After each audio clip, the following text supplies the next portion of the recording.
રાપર શહેર અને તાલુકામાં પેટ્રોલ ડીઝલનું જરૂર મુજબ વિતરણ કરવામાં આવે છે। મિડલ ઇસ્ટમાં ચાલી રહેલ યુદ્ધને અનુલક્ષીને વિશ્વભરમાં પેટ્રોલ ડીઝલ ગેસની અછત ઊભી થઈ છે, ત્યારે કચ્છના વાગર વિસ્તારના રાપર શહેર અને તાલુકામાં પણ અછત ઊભી થઈ છે। પરંતુ વાહન ચાલકોને હિન્દુસ્તાન પેટ્રોલિયમના બંને પંપ પર પેટ્રોલ ડીઝલ આપવામાં આવે છે। અન્ય પેટ્રોલ પંપ આઈઓસીના પંપ પર તથા નાયરા પંપ પર ઇમરજન્સી મુજબ પેટ્રોલ ડીઝલ વિતરણ કરવામાં આવે છે। તો હિન્દુસ્તાન પેટ્રોલ પંપ પર દરેક વાહનોમાં જરૂર મુજબ પેટ્રોલ ડીઝલ વિતરણ કરવામાં આવી રહ્યું છે, તેમ પેટ્રોલ પંપના માલિક ભાવિકભાઈ ઠક્કરે જણાવ્યું છે।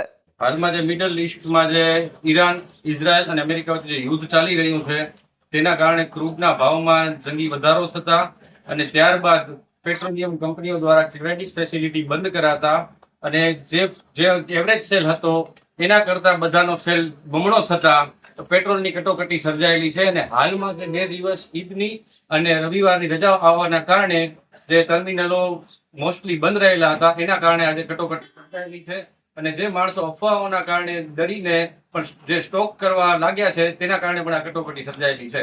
રાપર શહેર અને રાપર તાલુકામાં કઈ રીતે વિતરણ કરવામાં આવે છે? રાપર તાલુકા અને રાપર શહેરમાં જે પેટ્રોલ પંપો ઇન્ડિયન ઓઇલના છે ત્યાં થોડો ડ્રાય જેવી સિચ્યુએશન છે, ત્યારે બાકી એચપીસીએલ ને બાકીના પંપોમાં રેગ્યુલર રાબેતા મુજબનો માલ મળી રહ્યો છે। તેથી કોઈ લોકોએ ખોટી અફવાઓ તથા ગેરમાર્ગે દોરાયા વગર જે સુચારુ રૂપે ડીઝલ ભરાવે અને જે જરૂરિયાત મુજબનું ડીઝલ છે કે પેટ્રોલ છે તે ભરાવે તો યોગ્ય રીતે એનું સંચાલન થઈ શકશે। આગામી સમયમાં કેટલા દિવસમાં પેટ્રોલ ડીઝલ નો જથ્થો આવશે?